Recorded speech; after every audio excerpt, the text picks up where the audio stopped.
mais qu'est-ce qu'il fait lui? Et l'attaque de Tadej Pogacar à plus de 50, 80, 100 km de l'arrivée. De nouveau Pierre Rolland, attaque de Pierre Rolland. Attaque de Marlou. Aïe aïe aïe, attention Philippe, le pas rappeler. C'est fini.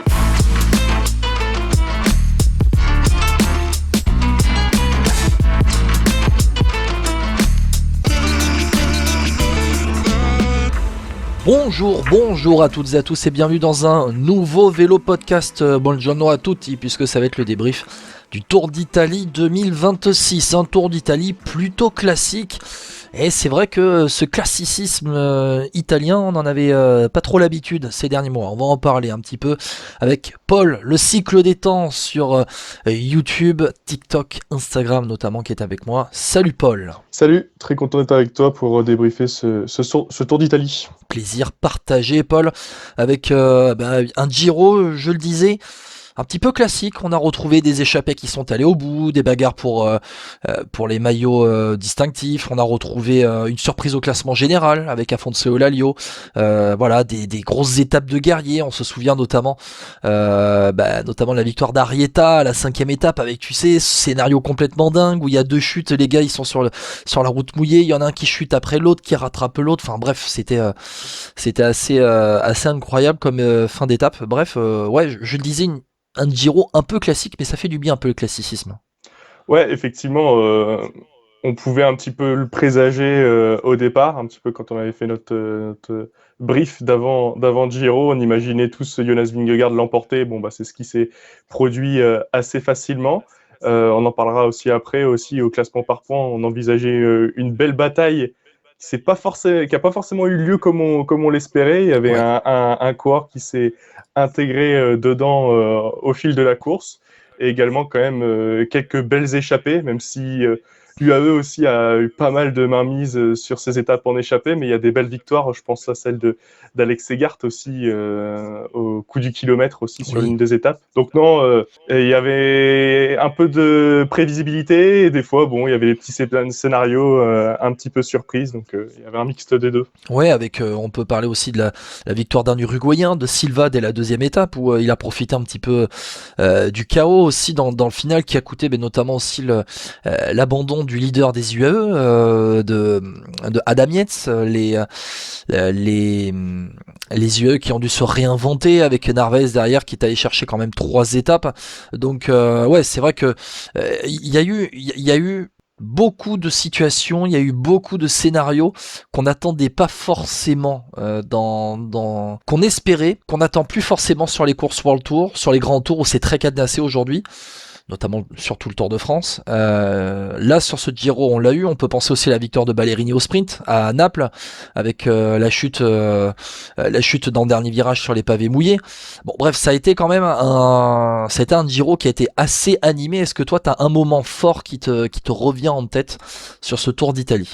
Tu l'avais écrit en préambule, cette étape un peu dingue sous la pluie avec Eulalio et Igor Arrieta où les deux vont au tapis, où tu as Igor Arrieta après qui fuit sa trajectoire, donc qui doit faire demi-tour pour reprendre la route, et à la fin ce sprint de mort où Arrieta recolle et vient chercher cette belle victoire d'étape. Et derrière, c'est surtout cette belle histoire, parce que ce jour-là, tu as Eulalio qui prend le maillot rose et qui va faire un beau barou et conclure et finir avec un beau classement général, et surtout ce maillot blanc de meilleur jeune. Ouais, complètement, je suis d'accord avec toi. C'est vrai que pour le coup, cette victoire d'Igor Arrieta, elle est totalement dingue. Le scénario est totalement dingue dans le final.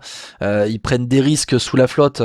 C'est là aussi où Afonso Eulalio arrive à prendre le maillot rose, arrive derrière à construire son histoire sur ce Giro, son top 10.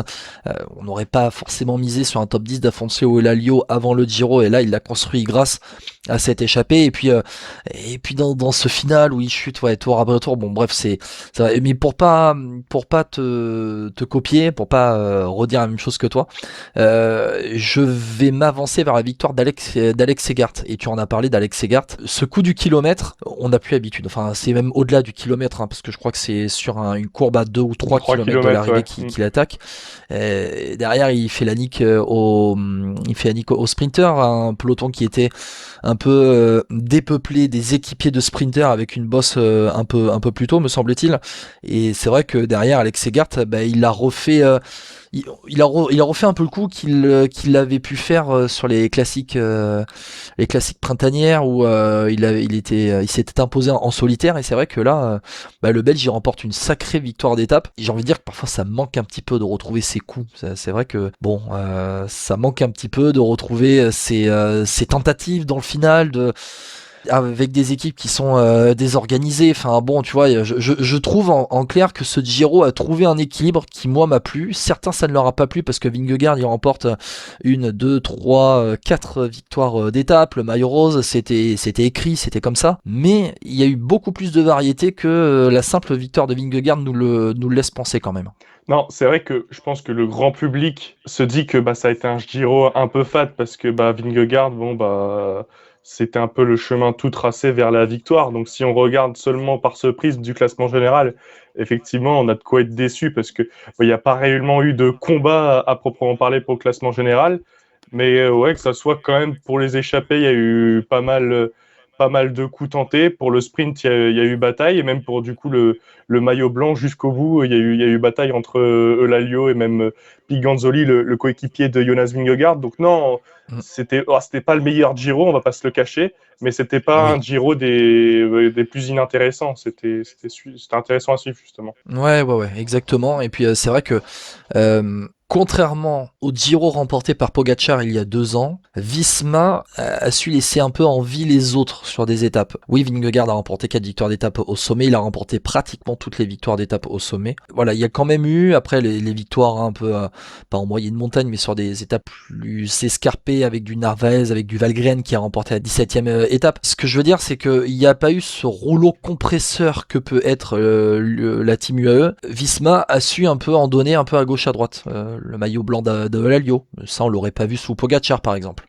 Ouais, et j'ai envie aussi de souligner à nouveau le parcours qui a été mis en place par le Giro, parce qu'en fait, il n'y a pas eu de grosses étapes de montagne dès le départ. On aurait pu avoir un Jonas Vingegaard en rose, malheureusement, dès le 2 ou 3e jour, s'il y avait eu grosse étape de montagne. Là, j'avais fait une capsule de vidéo justement sur le sujet. On a eu un gros turnover de maillot rose dès le départ de ce Giro. On a eu du Magnier, du Silva, du Ciccone, du Eulalia, j'en oublie peut-être encore un, mais donc ça a laissé les chances un petit peu à chacun de briller. Justement, la Visma, au départ, voulait pas avoir le poids de la course et a laissé un peu filer du temps, notamment à Eulalia qui avait pris plus de 6 minutes lors de sa prise de pouvoir au classement général. Et après, au fil du temps, les étapes de montagne sont arrivées et c'est là où les meilleurs ont pu se jouer la décision.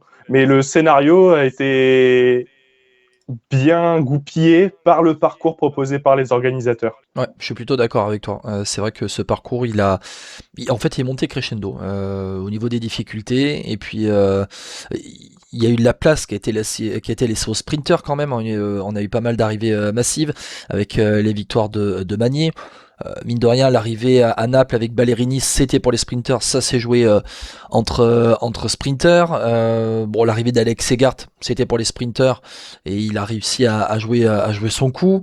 Donc non, voilà, il y a de la place qui a été laissée aux baroudeurs, aux sprinters, aux grimpeurs, aux coureurs du classement général, et donc on a eu ce Giro assez équilibré. Bon, on va passer à la suite, à la victoire du Jonas Vingegaard, avec le peu de voix qui me reste, il faut m'excuser, je suis allé commenter un match de Pro D2, en tout cas la montée de Nice en Pro D2 face à Mont-de-Marsan dimanche, et les cordes vocales ont un petit peu souffert la semaine dernière, donc on y va avec le peu de cordes vocales que j'ai. Mais ce sera trop tard. John Gadret va s'imposer et offrir au peloton français sa première victoire dans ce Giro. Vingegaard vainqueur, sans surprise Paul, finalement on l'avait annoncé et c'était annoncé par tout le monde, il y avait 99,9% de chances qu'il l'emporte, et il l'a emporté.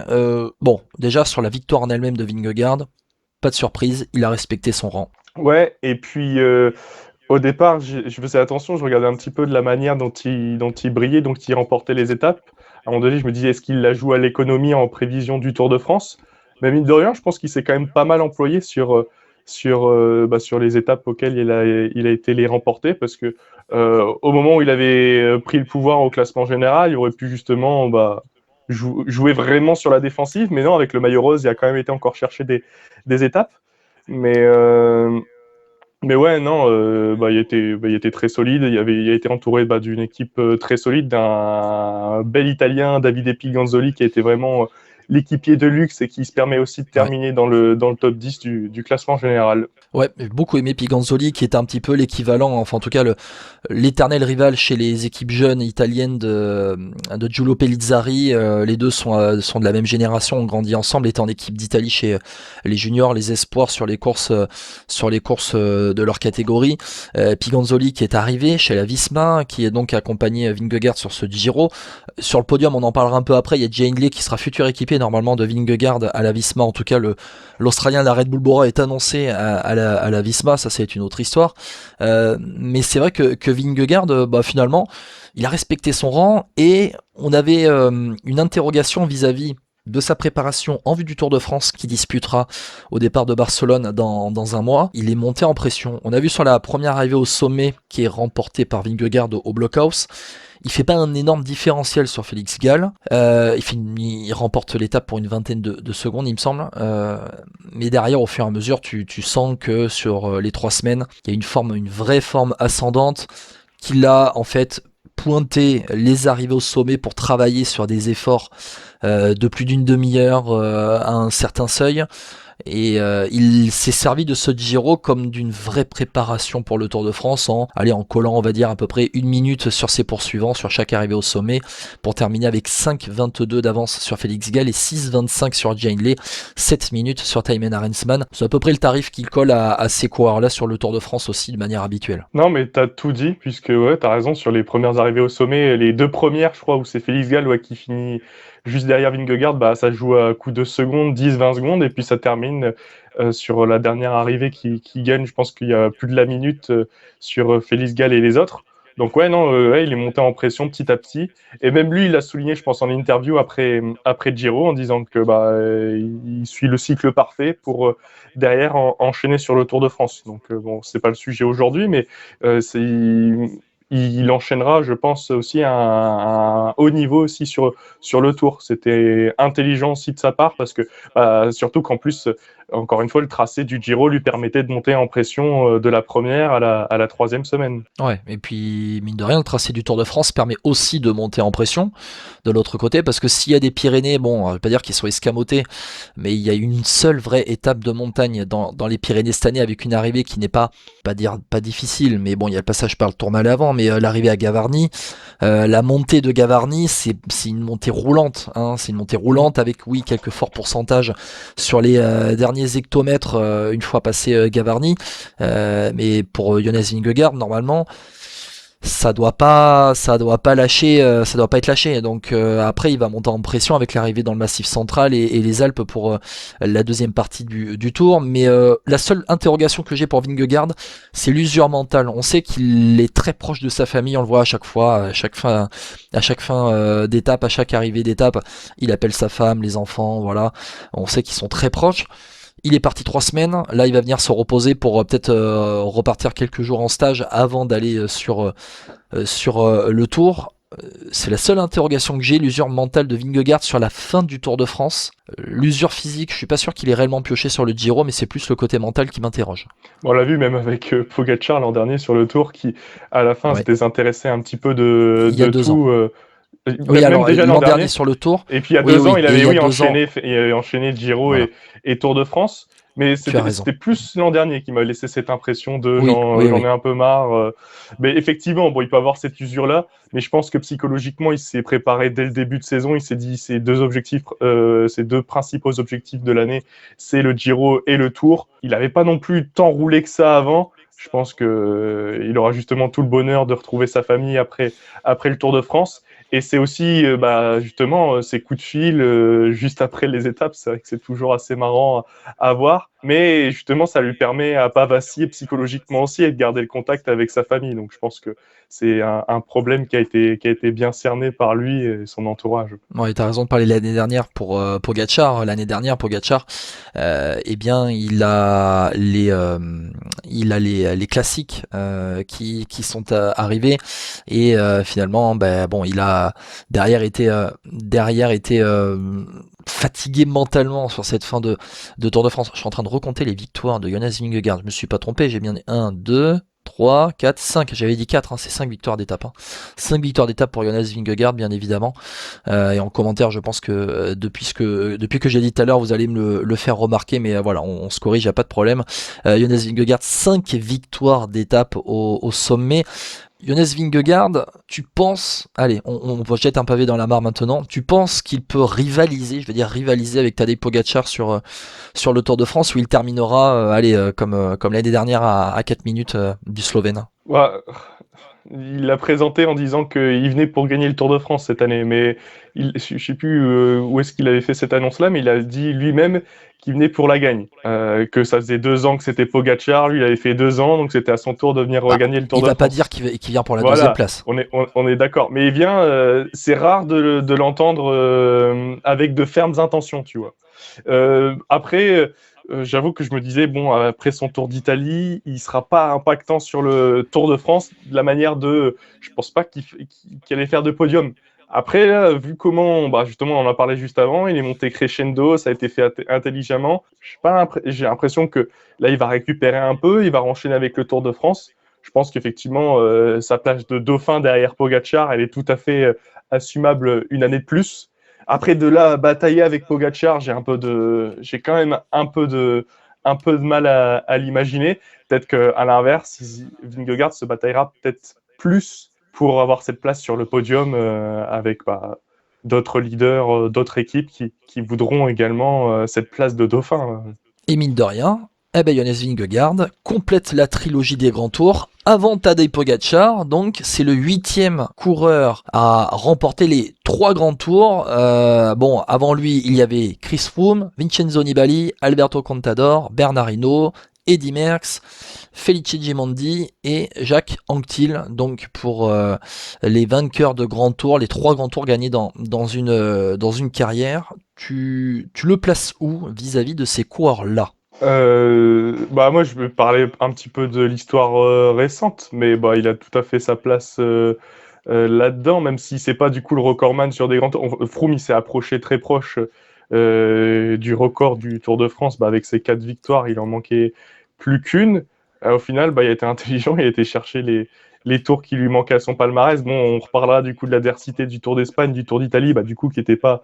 il n'y a pas eu débat, notamment dans ces 2 succès-là. C'est plus sur le Tour de France où il faut souligner quand même qu'il remporte quand même 2 Tours de France pendant l'ère Tadej Pogačar au final. Et c'est pour ça que je te pose cette question, parce que Jonas Vingegaard, sans Tadej Pogačar, il a déjà 5 Tours de France. Chris Froome, il a 4 Tours de France. Chris Froome, sur le début de sa série, il y a Alberto Contador. Sur la fin de sa série, on se souvient que le Giro, il le remporte avec quand même un scénario rocambolesque, et son échappée, c'était dans le Finestré. Le Finestré, merci. Dans le Finestré, Nibali pareil. Nibali, c'est un coureur qui a été dans la même époque qu'Alberto Contador. Contador donc en même temps que les autres, il y avait une grosse adversité. Vingegaard, on peut se dire aussi qu'il y a une grosse adversité aujourd'hui, mais qu'il met cette adversité au pas en étant largement au-dessus, tout comme Tadej Pogačar. Ouais, c'est clair. Aujourd'hui, t'as 2 coureurs de grand tour, c'est Vingegaard et Pogačar. C'est vrai que si tu les replaces à l'époque, t'avais peut-être un Froome qui survolait tout le monde. Et encore, même Nibali, quand il gagne son Tour de France aussi, en 2014, il le gagne parce que également Froome, Contador abandonnent dès les premières étapes. Mais oui, après, c'est mérité, toutes ces victoires, parce que oui, forcément, il a une jambe au-dessus de l'adversité. Il n'y a que Pogačar qui est là pour contrer son hégémonie, parce que, comme tu l'as dit, s'il n'y avait pas de Pogačar sur le Tour, ou même sur les autres grands tours de base, il aurait fait une petite razzia aussi des grands tours. Ouais. Je sais que tout le monde n'est pas forcément fan de ces comparaisons, mais un Vingegaard, c'est supérieur à un Froome, à un Nibali, à un Contador sur les courses par étapes, sur les grands tours?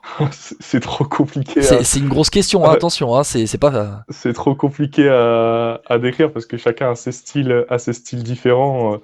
Bah, je dirais que non, parce que moi, à l'époque, très honnêtement, Froome m'a plus impressionné sur un Tour de France que Vingegaard m'a impressionné. Après, bah, c'est des époques différentes, c'est une évolution du matériel, c'est une évolution après des préparations des coureurs, donc c'est vraiment super difficile à comparer. Mais je parle du coup en tant qu'impression personnelle, il y a des coureurs comme Froome qui m'a vachement plus impressionné. Ouais. Ouais, bon. Moi, pour le coup, je pense que notamment, tu vois, sur la dernière étape de montagne, à Piancavallo, il bat le record de montée de Pantani. On en pense ce qu'on en veut de cette information-là, de ces données-là. Vingegaard et Pogačar sont une jambe au-dessus de la concurrence, et une concurrence qui est au niveau, voire même peut-être un peu supérieure dans les données, que ces grands coureurs du 21e siècle qui ont réussi à faire ces 3 grands tours. Donc je pense que Vingegaard aurait collé une danse à ces Froome ou Nibali ou Contador à l'époque. Je me base sur les données, Oui, et bien les sûr. données après on en fait un peu ce qu'on en veut, et on l'interprète un petit peu aussi comme on le veut, mais cette interprétation il faut aussi l'avoir avec l'intégralité un petit peu de la question, et l'intégralité de l'interprétation possible des données. Voilà, je C'est ça, entre-temps, il y pense a un eu peu une dizaine d'années comme ça. qui se sont écoulées entre l'hégémonie Voilà. Froome et cette hégémonie, on va dire, sur les grands tours, Vingegaard et Pogačar. Ouais. Un petit peu, exactement. Et donc, Jonas Vingegaard donc remporte les 3 grands tours, et dans sa course un petit peu a gagné les courses par étapes importantes. Cette année, il a donc gagné Paris-Nice et la Catalogne, alors qu'il avait déjà gagné Tirreno, le Pays Basque, le Dauphiné et la Pologne. Alors bon, si on regarde un petit peu les courses qui lui restent à gagner, les courses par étapes, le Down Under, l'UAE Tour, la Romandie, la Suisse et le Tour de Guangxi. Bon, on verra s'il remporte le Tour de Guangxi ou non. Mais notamment la Romandie et la Suisse, il se pourrait que l'année prochaine, il vise ces 2 courses. Donc à gagner dans le calendrier. On sait qu'en 2027, il se pourrait que Pogačar aille au Down Under, pour aussi une course qu'il n'a pas encore remportée dans son calendrier. Bon, Jonas Vingegaard, on en a parlé, on en reparlera forcément avant le Tour de France du Danois.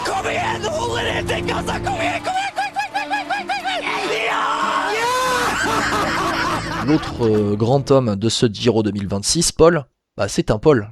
C'est Paul Magnier qui remporte le maillot cyclamen. Paul Magnier qui aura remporté au total 3 victoires d'étape. La première, la 3e étape est en Bulgarie, et donc la 18e étape au sprint avec un super drift dans la dernière courbe pour aller s'imposer. Paul Magnier qui n'aura pas eu l'ouverture dans la dernière étape à Rome, et la victoire de Jonathan Milan. Il remporte le maillot cyclamen. Il y a eu un duel avec Narvaez jusque dans les dernières étapes avant l'abandon de l'équatorien. C'est un beau maillot cyclamen, Paul, ce Paul Magnier qui rentre dans la cour des grands. Il l'a pas volé, son maillot cyclamen. Ces 3 victoires d'étape au sprint, c'était le meilleur sprinter. C'était, on va dire, le seul sprinter qui s'était imposé sur un sprint massif avant cette dernière arrivée à Rome, où Jonathan Milan a pu sauver son Giro. Mais après, je veux le rappeler aussi quand même, c'est qu'on disait, il y a eu beaucoup d'étapes pour sprinter, oui et non, parce que c'était beaucoup d'étapes escarpées en son milieu qui privaient parfois les chances des purs sprinters comme Paul Magnier, Jonathan Milan qui étaient parfois évincés, et on se retrouvait la victoire d'Alex Segart. Notamment Alex Segart, ou même du Thomas Guillermo Silva aussi, quand il gagne, Oui. les sprinters les purs sprinters ne sont pas présents. Donc il y avait des chances pour les sprinters, mais peu pour des vraiment purs sprints massifs. Et du coup, on comptait 4 ou 5 chances, parce que oui, il y a Naples aussi, où il y a cette chute dans le virage. Mais Magnier fait 3e. Et Magnier était, on l'a senti, était aussi encore une jambe au-dessus de tout le monde ce jour-là. Donc non, Paul Magnier n'a pas démérité. Au contraire, son maillot cyclamen, c'était vraiment le meilleur sprinter de ce Tour d'Italie. Et à la fin, Paul Magnier qui remporte le classement avec 47 points d'avance sur Jonathan Milan. Ce duel Magnier-Milan qu'on attendait, on va mettre de côté Narvaez qui a profité des échappées et de ses 3 victoires d'étape aussi pour bousculer le Français dans cette bataille pour le classement par points. Il a dominé Jonathan Milan. On attendait un Jonathan Milan surpuissant. Jonathan Milan qui fait partie des 3 meilleurs sprinters au monde. Paul Magnier est rentré dans cette catégorie des top sprinter au monde. C'est pour ça que je dis qu'il est rentré dans la cour des grands. C'est que dans la hiérarchie des sprinters, aujourd'hui, Paul Magnier, j'ai l'impression que sur la forme du moment, c'est meilleur que Jonathan Milan. Il l'a prouvé sur le Giro. Un an après son premier Tour d'Italie où il avait été beaucoup plus discret, ça a été beaucoup plus compliqué pour lui. Et maintenant, Paul Magnier, face à Philipsen et à Merlier, dans la discussion, il est dans ce top 3, top 4, il n'est pas 3e ou 4e, le français. Ouais, il s'approche très clairement de ce podium des meilleurs sprinters. Je pense quand même à la régulière, je garde quand même, c'est peut-être bizarre parce que il sort d'un Giro où justement il a explosé tout le monde, mais je garde quand même un Jonathan Milan légèrement au-dessus sur un sprint pur, parce que aussi, ce qu'il faut noter, je trouve, c'est quand même une déception du pole sprinter de la Lidl Trek, qui s'est un petit peu... qui n'était pas très bien organisé sur les peu d'arrivées massives au sprint. Pourtant, sur le papier, ils avaient une vraie armada. Il y avait du Tim Thornton-Turnberg, il y avait du Max Walscheid, du Simone Consoni pour l'emmener, même du Matteo Sobrero. Et au final, en vrai, c'est du côté de la Soudal Quick-Step. Non, mais il faut le souligner, le travail. Jasper Stuyven, son Giro, il est fabuleux parce que c'est lui qui dépose... Paul Magnier dans les derniers mètres. Il se permet aussi de prendre le luxe et d'aller dans des échappées aussi où les boss, il les monte assez facilement.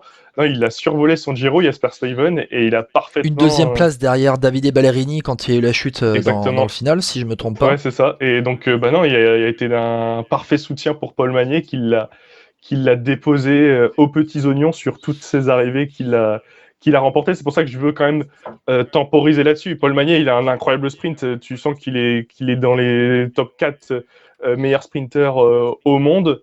Mais à la régulière, sur un sprint pur, je mets quand même encore un Jonathan Milan légèrement au-dessus, même si ça se tape. Hein.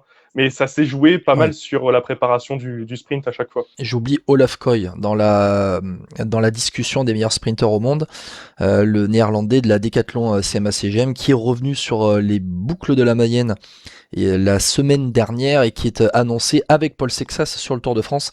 Parenthèse, c'est une bonne chose pour moi que Olaf Koy soit sur le Tour de France, comme annoncé lors de sa signature l'hiver dernier. En plus de Paul Sexas, il y aura 2 pôles et en même temps ça permettra à Paul Sexas de pas vraiment... je dis pas de pas avoir le poids de la course, parce que s'il prend le maillot jaune à un moment donné, on sait pas, va falloir l'assumer, mais il aura une équipe aussi taillée pour l'accompagner dans les étapes de plaine. Voilà, je referme la parenthèse Paul Sexas, on aura le temps d'en reparler dans quelques jours avec la présentation du Dauphiné, le Dauphiné qui arrive dès dimanche avec la bataille entre Sexas et Del Toro qu'on attend énormément. Pour revenir à Paul Magnier, un autre Paul, forcément il faut s'appeler Paul en ce moment pour briller. Tu parlais de Stuyven, c'est aussi la continuité de son très beau printemps de classique pour le Belge. Paul Magnier, lui, t'as l'impression qu'il a franchi un vrai cap en termes de maturité aussi. Et aussi sa place dans le peloton vis-à-vis des autres sprinters, elle a aussi évolué. Je me souviens, je crois que c'est sa victoire en 3e semaine à Paul Magnier, où ça se bagarre dans le final dans la roue de Jasper Stuyven pour prendre la roue du poisson pilote belge.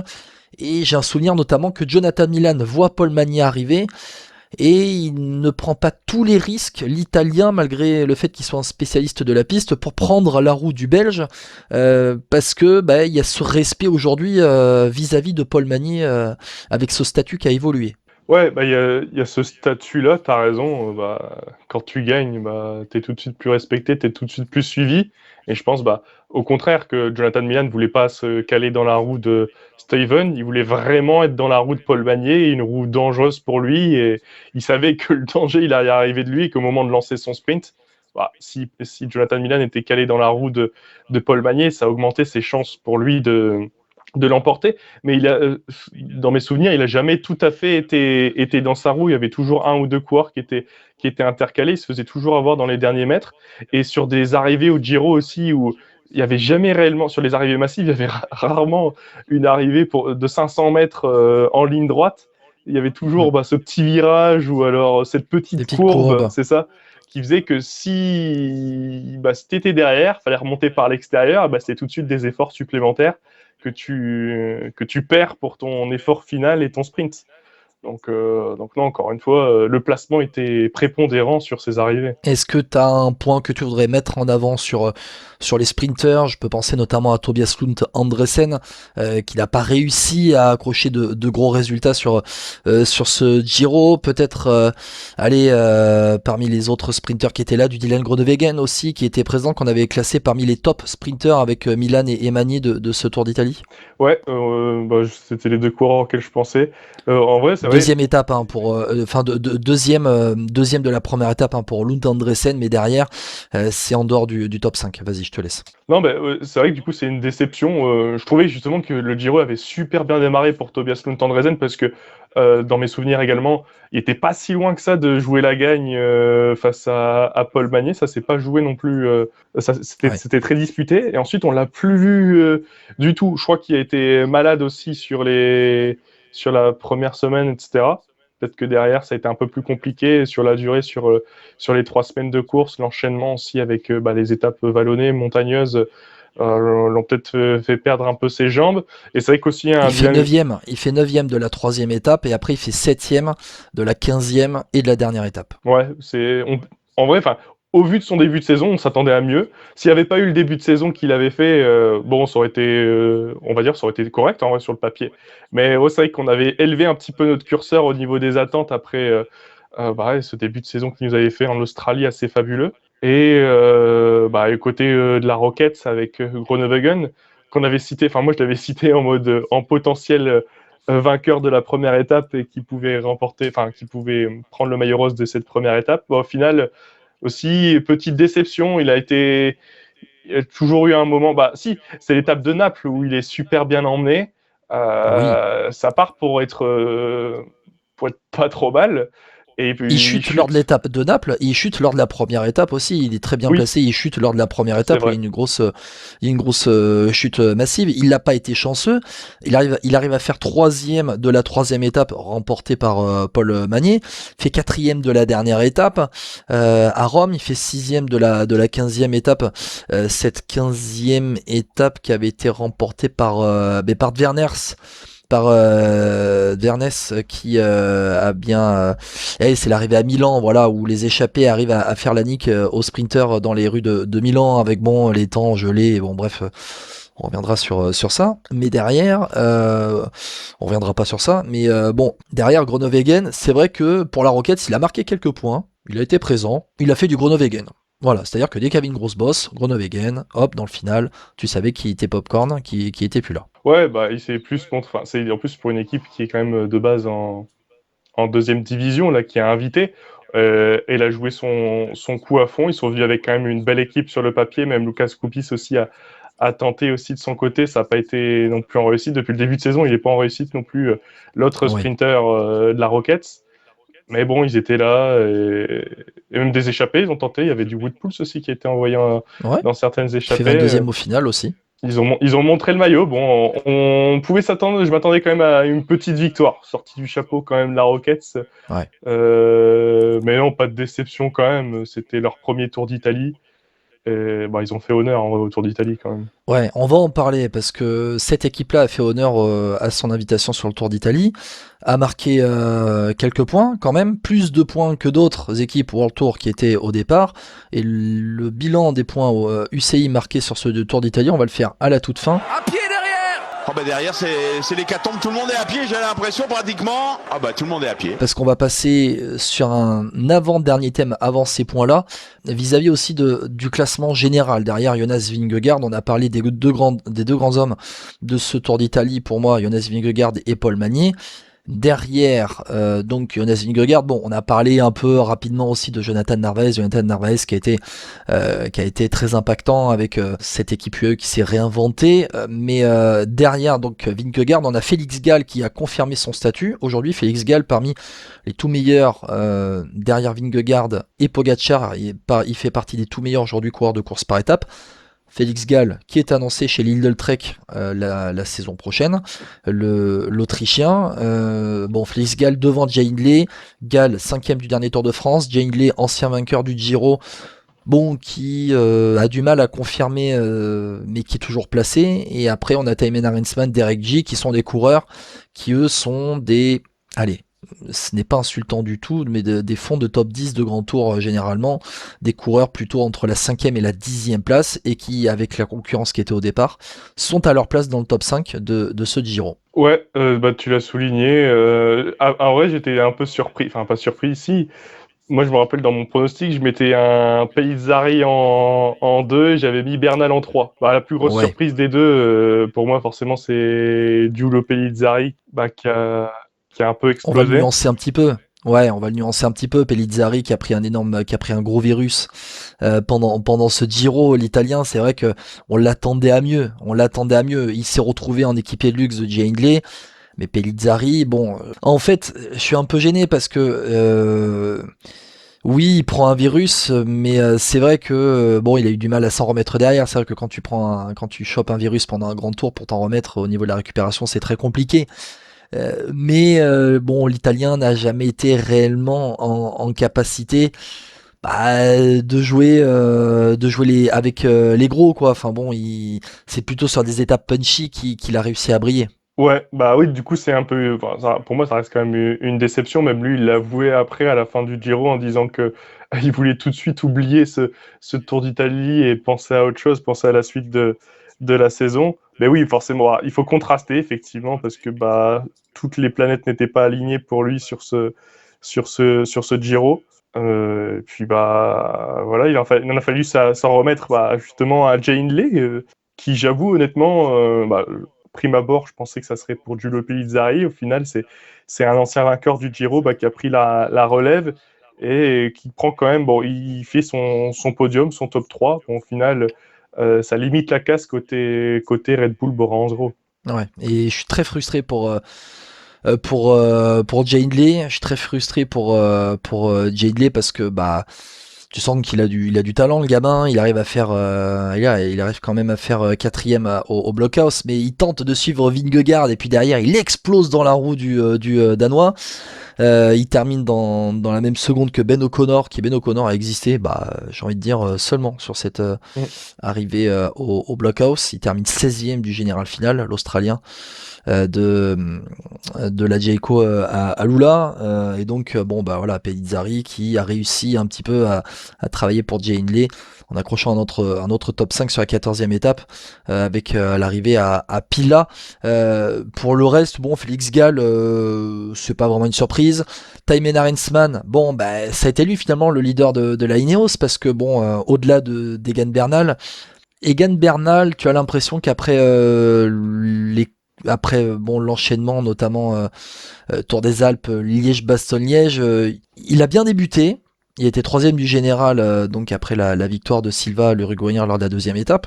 Et derrière, après, bon, ben, il a été top 15, top 10. Il n'a jamais été en capacité d'aller chercher mieux, d'aller chercher les top grimpeurs. C'est vraiment Thymen Arensman qui a pris le dessus en tant que leader dans cette équipe Ineos, enfin Net Company Ineos, et Thymen Arensman un peu dans la continuité de ses victoires d'étape sur le Tour de France de l'année dernière. Et j'ai l'impression que être en capacité de remporter en solitaire des étapes de montagne du Tour de France, c'est finalement ce qui te prépare le mieux à pouvoir être leader sur derrière le Giro et la Vuelta. Bah, tout d'abord, oui, il y a eu, quand tu parles de Bernal, ça me refait penser du coup à même Pellizzari. Il y a un peu aussi cette malédiction sur le Tour des Alpes, cette victoire au Tour des Alpes pour Pellizzari qui derrière le prive sur le Giro, et être peut-être aussi en forme trop tôt. C'est un peu le cas aussi de Bernal qui est arrivé tout de suite très bien. Il était bien placé aussi sur les premières étapes. Il a rapidement explosé dès la première arrivée et il s'est refait une petite santé au fur et à mesure du Tour d'Italie. Il a bien fini par épauler un Thymen Arensman. Heureusement que Egan Bernal était présent aussi à ses côtés. Et Timo Arensman, de son côté, comme tu l'as dit, il a passé un cap, je pense, l'an dernier. Ces 2 victoires sur le Tour de France ont impressionné un petit peu. Il s'est vraiment fait connaître du grand public. Et là, sur le Tour d'Italie, il arrive avec de réelles prétentions pour le classement général. Là aussi, où il a bien brillé aussi, c'est sur le seul et l'unique contre-la-montre de ce Giro, où c'est le seul à reprendre du temps au niveau des leaders au classement général sur Jonas Vingegaard. Justement, on s'inquiétait, enfin, c'est pas qu'on s'inquiétait, c'était au moment où il y avait encore pas trop d'écart au classement général, on se demandait si Jonas Vingegaard allait avoir vraiment cette hégémonie au classement général. Bon, au final, après, il n'y a pas eu de souci là-dessus, mais Arensman, du coup, il a terminé dans le dur, ce chrono, le Danois. Ouais, ça avait été compliqué pour lui à la fin, justement, bien emprunté. Et à l'inverse, un Timo Arensman, justement, qui avait surpris un peu tout son monde en faisant un super chrono. Et après, par la suite, il était un petit peu plus limité en haute montagne, mais il vient chercher son premier top 5 en grand tour, me semble-t-il. Il n'avait pas fait une telle performance avant. Ouais, et puis Thymen Arensman, qui est un coureur de chrono qui est quand même plus qu'émérite, mais c'est vrai que il a profité aussi de la préparation du chrono de Filippo Ganna, son leader italien, son leader, en tout cas le co-leader un petit peu de cette Ineos sur ce Giro. Filippo Ganna qui a écrasé le chrono, Thymen Arensman qui a terminé devant Rémi Cavagna, devant Stuart Bax, devant un Walscheid, devant les Danois Mikkel Bjerg et Price Petersen. Il était 1,54, il met plus d'1 minute à Jonas Vingegaard quand même sur ce chrono. Vingegaard qui a explosé dans le dernier secteur, et c'est vrai que Thymen Arensman a profité de ce chrono pour derrière se placer au général.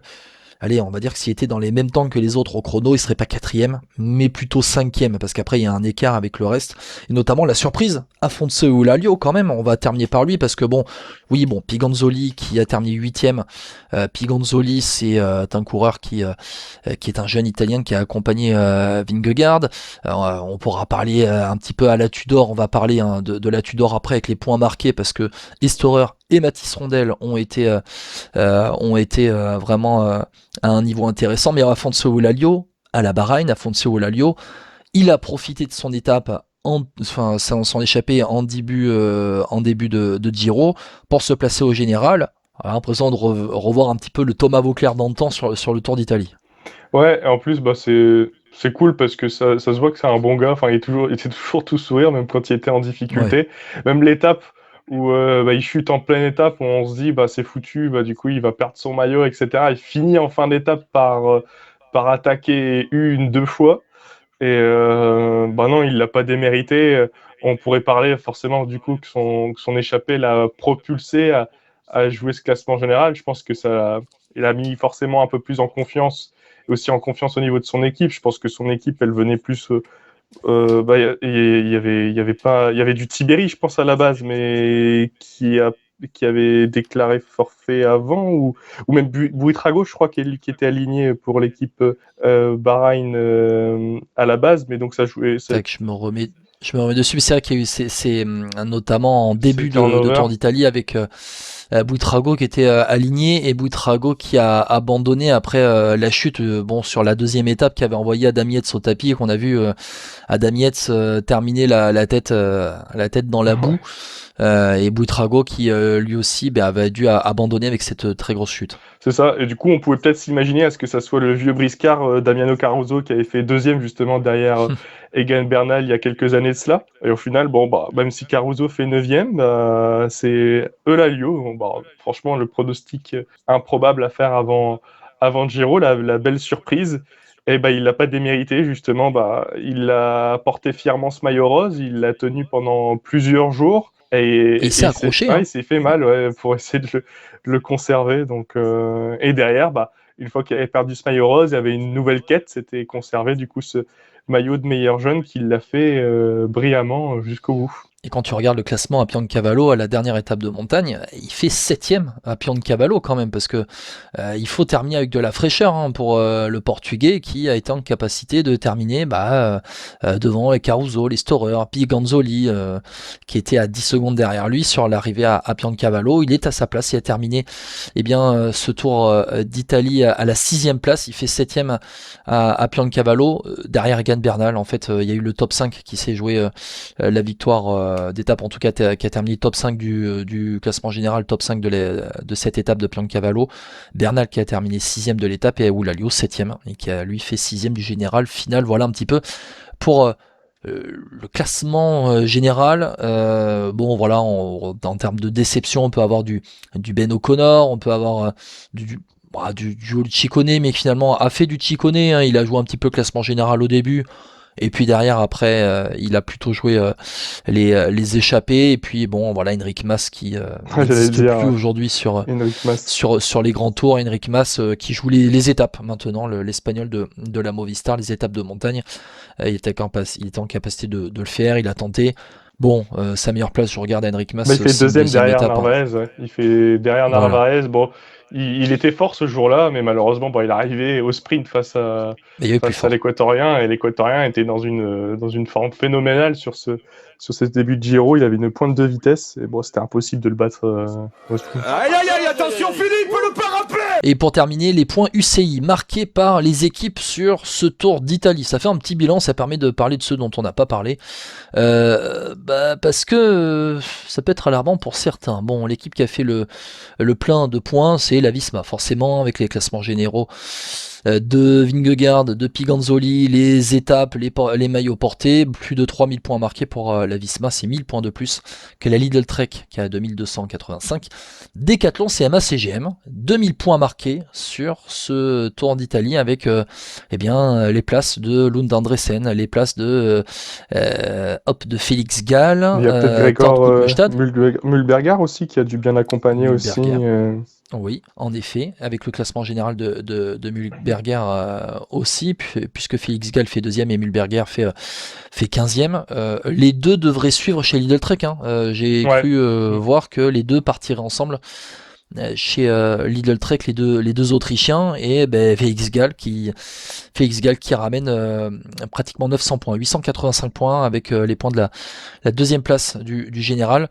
Bon, Decathlon CMA CGM confirme quand même son entrée dans le cercle des, je pense, top 5 équipes mondiales. Ouais, il n'y a plus photo. Pour moi, elles sont vraiment dans le top 5. Pour moi, justement, elles essayent de grappiller vers un potentiel top 3. Je pense que au vu des ambitions de l'équipe, au vu des sponsors, tu as Decathlon déjà qui est un gros sponsor, la CMA CGM qui est une grosse entreprise dans le transport. Voilà, ils ont envie d'en imposer et pas que sur le court terme. Là, à mon avis, c'est un vrai projet sur le long terme qui est lancé. Aujourd'hui, ça se bagarre avec Lidl Trek, avec Ineos, avec Red Bull. Ouais, je pense. Enfin, c'est en cours. Et les UAE. C'est en cours. C'est en train de se batailler. Il commence ça joue des coudes. Ouais, en effet. Et derrière, Visma et UAE qui sont les deux tops équipes. On pourrait quand même placer les Alpecin, mais les Alpecin, ce n'est que sur les classiques. Et j'ai envie de dire, ce n'est que avec Mathieu Van Der Poel et Jasper Philipsen. Voilà un petit peu le résumé. C'est pour ça qu'on va les mettre un petit peu derrière. Mais c'est vrai que les Décathlons sont aujourd'hui parmi les vraiment tops équipes mondiales. On va voir leur capacité à garder Paul Sexas avec la reconduction de contrat à venir. On en saura plus forcément pendant le Tour de France et après parce que les informations vont sortir. On verra pour le français, on aura le temps d'en reparler. Allez, parmi les autres équipes qui ont marqué des points, les Tudors, on va en parler rapidement parce qu'ils arrivent à marquer 1200 points au total avec les très bonnes places au général de Michael Storer 7ème et de Mathis Rondel 11ème. Le français, l'originaire du Mans, le Manceau, qui termine 11ème du général final, 3ème du classement du meilleur jeune et qui s'est accroché à ce top 10 pendant tout ce Giro. Ouais, on savait que les deux, ils venaient dans une optique de classement général. Bon, on s'attendait à ce que ça soit Michael Storer le leader. Au final, ça n'a pas manqué, même si les premières étapes, on se posait quand même la question parce qu'au vu de la physionomie de course, on avait l'impression que Mathis Rondel était un petit peu au-dessus de Michael Storer parce qu'il avait super bien débuté son Giro. Michael Storer, à un moment donné, il était, je crois, dans le top 5 après les premières arrivées. Bon, ça a été un peu plus compliqué pour lui par la suite, mais il s'est accroché.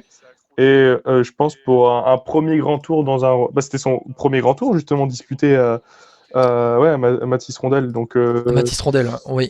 Donc c'est une superbe. Il découvrait les 3 semaines. Une superbe découverte pour lui.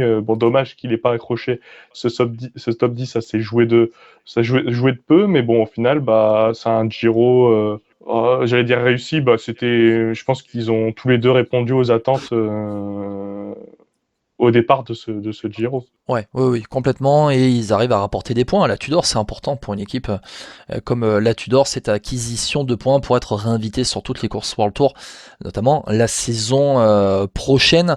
Bon, derrière, on peut souligner les 1000 points marqués par les Uno X avec leurs nombreuses échappées, avec la victoire de Vernès. Bon, c'est quand même une belle preuve aussi de leur combativité. Movistar qui arrive quand même à marquer plus de 800 points. Movistar grâce à ses échappées, à ses étapes en montagne, notamment avec les échappées. Et puis après derrière, bon, on a les équipes qui sont un peu plus en difficulté. On dit quand même que Polti, Pinarello et les Rockets ont marqué plus de points que la Groupama, les Jayco, la Lotto Intermarché, Alpecin. On parlera des deux dernières équipes après. Bon, Bardiani qui a fait 22e, ils sont aussi un petit peu à leur place vis-à-vis des autres équipes invitées. Les Bardiani qui a marqué 250 points seulement, 252 points. Mais pour notamment la Groupama FDJ, bon, moins de points que la Polti, que la Pinarello et que Unibet Rockets. Bon, ils ont tenté de prendre les échappées, c'est là où ils marquent le plus de points, c'est bien avec les points pris sur les étapes. Bon, c'est Paul Pénouet au sprint qui a marqué le plus de points, Rémi Cavagna avec le contre-la-montre, et après on a quand même eu Brio Roland et Josh Kench avec leurs échappées. Ouais, heureusement au départ que Rémi Cavagna du coup a bien brillé sur le chrono, où il fait 3e, c'est ça, ouais, du chrono. 3e, oui, derrière les deux Ineos. Ouais. Derrière et, Ghana et Arensman. Et Arensman.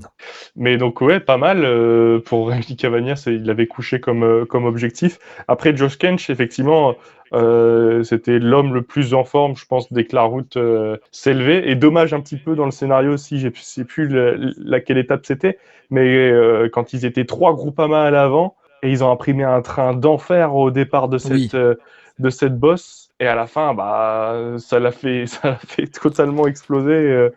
C'était pour Josh Kench. C'était pour Josh Kench et lui-même a explosé. Et c'est la victoire d'Alberto Bettiol. C'est ça. Donc un peu dommage parce que je pense que si le scénario avait été un peu différent, peut-être qu'il aurait pu s'accrocher et jouer la gagne sur cette étape. Mais après, au vu de l'équipe qui était alignée, on pouvait pas non plus se faire trop de folie ici. On pouvait espérer qu'un Paul Pénouet se mette directement dans la marche dès le début du Giro. Ça n'a pas été le cas. Au final, il vient chercher une 3e place assez miraculeuse à la fin sur la dernière étape. Donc non, je me faisais pas de film. Après, c'est pas un peu inquiétant la Groupama FDJ de marquer moins de points que la Polti Visite Malta quand même?